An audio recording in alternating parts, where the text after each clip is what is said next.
Welcome everyone, this is PapaSean. We're looking at EU4 and we're going to discuss the forts and castles. Alright, so when you're looking at the map, you want to zoom into about yay, and you can see where you've got forts and castles. As you can see, Madrid is our capital, and so we have, when we look at buildings, we actually have no forts present. Alright, and those that are under defense, 0 forts present. I can build one here if I had a building slot. But it does still show a fort level 1. Now that's just default because this is my capital. So when you go to attack a single province nation, you'll notice that they always have a fort there, and that's because it's their capital. Alright, so now Toledo is another one that actually does have a fort present. And let's see if we can reduce that. It shows us a fort level 2, so this is just a basic fort. And we also have another one over here. I'm currently building a bastion at Labort, and that bastion is showing the check mark here. It's nearly complete, costs 393. If I were to go over to this other area that's butting up against France, I can try to build that same exact bastion, and you'll notice that I got a check mark here for the castle. This building has been built already, it says. But if I want to go to the bastion, I probably want to pause it to get a little bit more coin in order to afford. But anyway, the bastion, there are no free building slots. If I were to click on the castle itself, let's see here.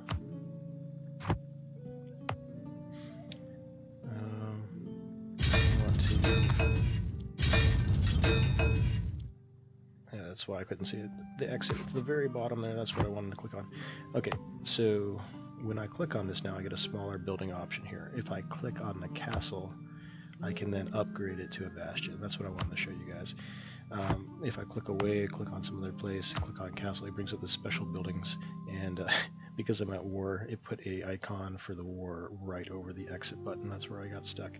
So this is where you would go to build a new castle, and because that's up, let me click on it again and show you where I was at.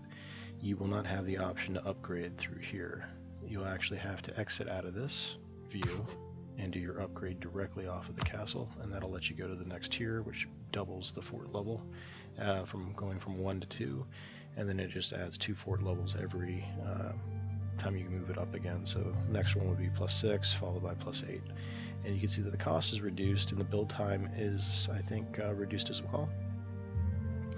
If you already have a fort of a +2 present, and if you go to build the bastion, which is +4 fort, like I mentioned, the cost is reduced, build time is reduced, maintenance is going to always be an additional 2. So currently we're paying for an active fort 2 coins, 2 ducats per month. It'll then be a 4 once we upgrade to the bastions. Let's go ahead and do that. Alright, so we've been deducted the cost for building it, and it's underway. They'll build us out a bastion there, and that'll help us on our defenses. So when you click on a province that has a fort present, like this one does, it's a level 2 fort, and so the 4 hasn't yet been built, but for right now, even during the building of the bastion, we'll have a bonus of +2 on our die rolls here, and that'll be very nice for our armies that are defending against the French as they try to invade when we go to war with them. So we'll hang out there. We get a fort level 2. It says fort defense is 10.9%, and the bonuses there is from the hills as well. We get a +10%, and then if we hover over the castle, it's showing a +2. So a very nice defensive here at our Roselon, and we're hoping to do the same at Labort.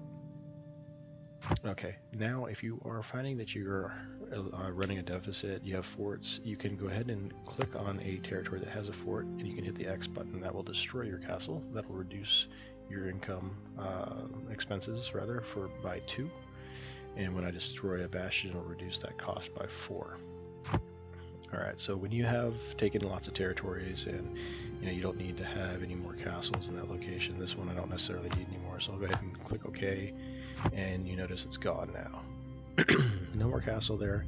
What that does is it opens me up to rapid loss of territory. So when I go to war, armies from the enemy can just roar through here and just capture all this territory with very little struggle.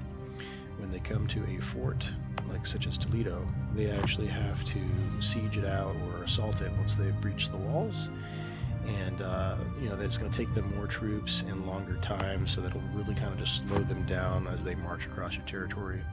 I kept Toledo there because it affects Madrid, and it's just nice to have a little fort there next to the capital, if not on your capital itself.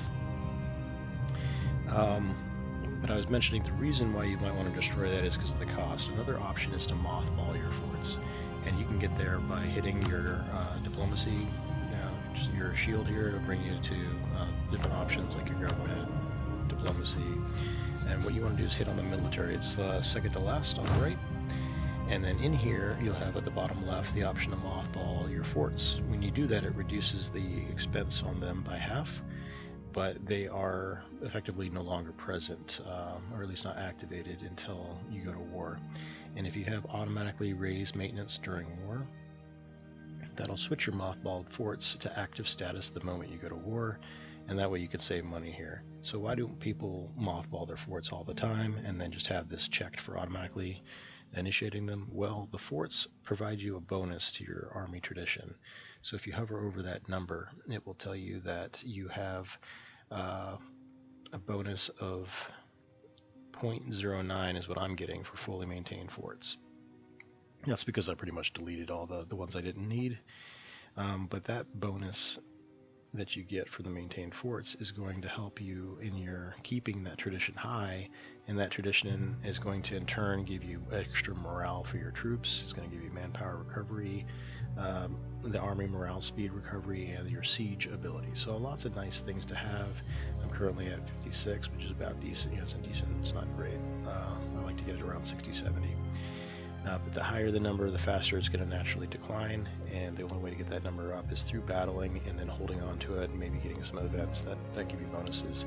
And there are also ideas and technology that you can apply, as well as leaders that will give you an increase over time on your army tradition.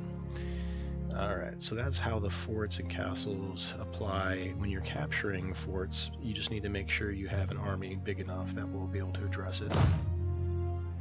If I click on, well, here's an example.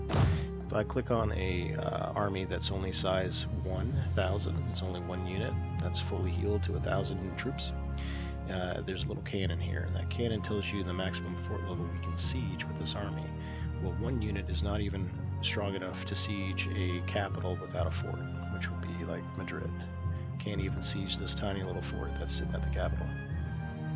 But if I click on the 8K army, I have where it shows me that this maximum fort level this guy can siege is a 2.